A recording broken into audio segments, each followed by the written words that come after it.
will play at Baylor. Lost to Kansas 3 weeks ago. BYU shot the Jayhawks this week. We said the Jayhawks are just 3-5 on the road. Game time is at 12. 4.5. Baylor is favored, I believe.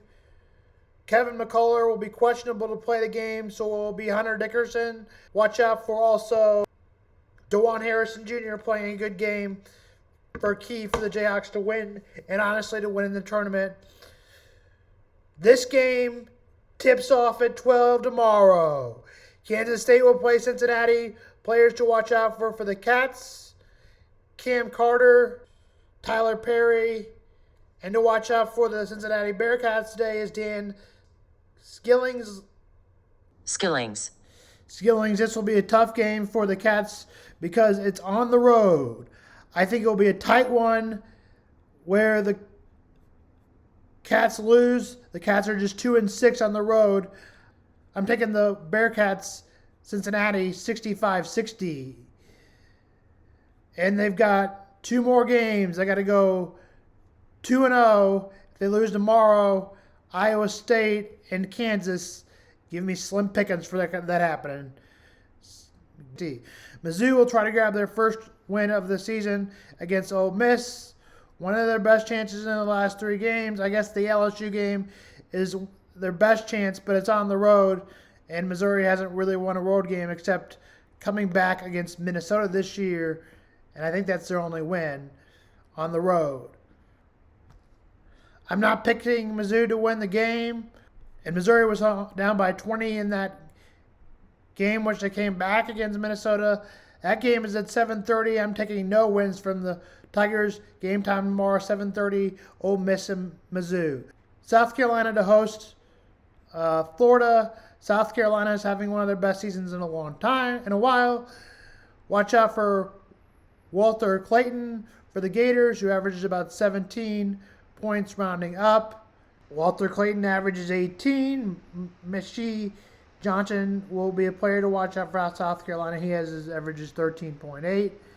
Game time is at 11. Another good one will be Marquette versus Creighton.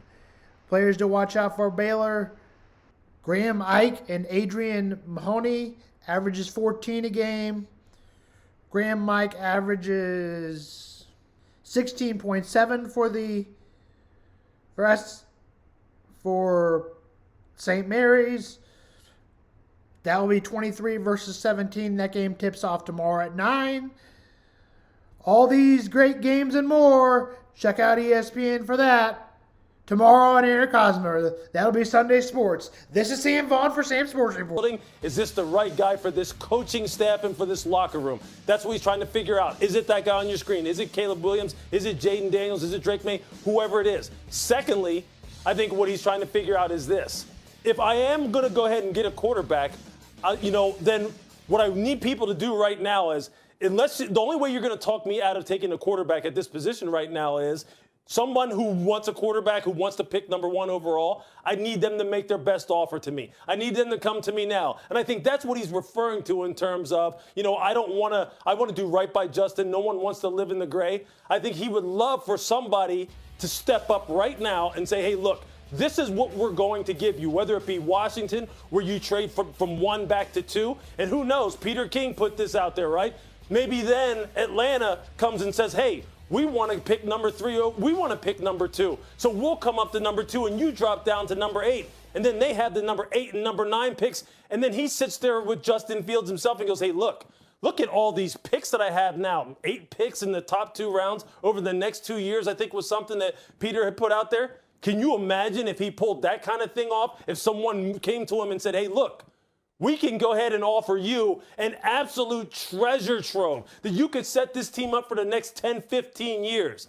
If you believe that you can still win with Justin Fields as your quarterback, which you will find just as many people who say that you can win with Justin Fields as you will find that will say you can't win with Justin Fields. So I think right now he's bouncing both of those scenarios.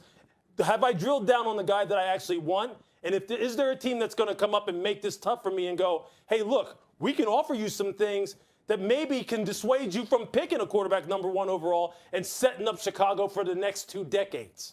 So what you're suggesting is that every man, and he is one of them, has a price for even the number one pick if That's it is right. a quarterback people love. So That's Jeff right. Darlington, my insider extraordinaire, I feel like we just saw that play out a couple of years ago with another very high-profile quarterback. Well, that did happen with Joe Burrow. There were teams trying to reach out to the Bengals, quite frankly, with very high offers, and ultimately the Bengals were steadfast the entire time. Let me paint a picture for you, though, about what's happening in Indianapolis right now.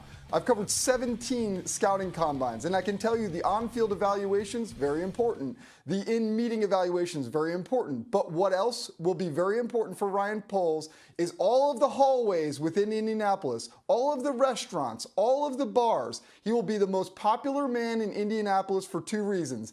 Caleb Williams, which he could take at number one, but also Justin Fields. This is the time when teams will start to discuss with the Bears how much it will take to get Justin Fields and whether they are interested. So not only is he weighing the idea of Caleb Williams and that trade, something that the Bengals dealt with several years ago, but also he has the other ace in his sleeve, which is Justin Fields and how much it will take to get him.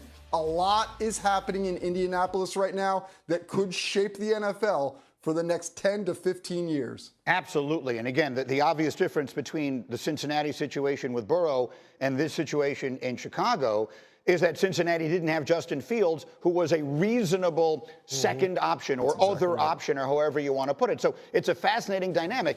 And when Ryan Poles says he doesn't want to make Justin live in the gray, Lewis, if I consider, Nick, I'll come to you in 1 second, but Lewis, if I consider your scenario, if he's really going to hold out and wait and hear what people are willing to give him for the number one pick, then Justin might be living in the gray a little longer than we all expect. Yeah, I think, what he wants ideally and what he's going to get can be two totally different things. He doesn't want to live in the gray. He doesn't want to live in the gray, let alone what he doesn't want to do to Justin Fields. But look, this is business, and this is big business. And this is business that right now will shape the course of his career, shape the course of the Chicago Bears franchise, and ultimately will shape how people view Ryan Poles as a team builder and as a general manager. Because he really, I think he could wind up winning in one of two ways. He could draft a franchise quarterback that they haven't had in years, if presumably that's Caleb Williams, or he could wind up getting the haul of all draft hauls, building a great football team, and still winning with Justin Fields, who, like I said, many people believe, and even people in his own locker room believe, you can win with him. Just support him. So he's got a lot to weigh. All right, so Dominic Foxworth, you always have a delightful way of sitting back, absorbing everything everyone says, and then distilling it down to something simple. So what is it? What is on your mind right now?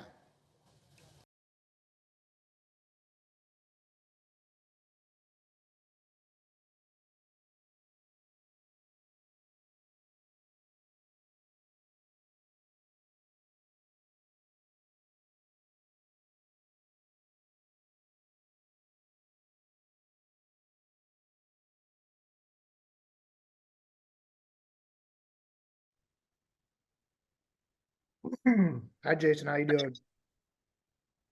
I'm hanging in there. Feel pretty good. Got the cold. I do. Oh no, you do or I do. uh Um. Okay, so let's get started a little bit here. Where is my?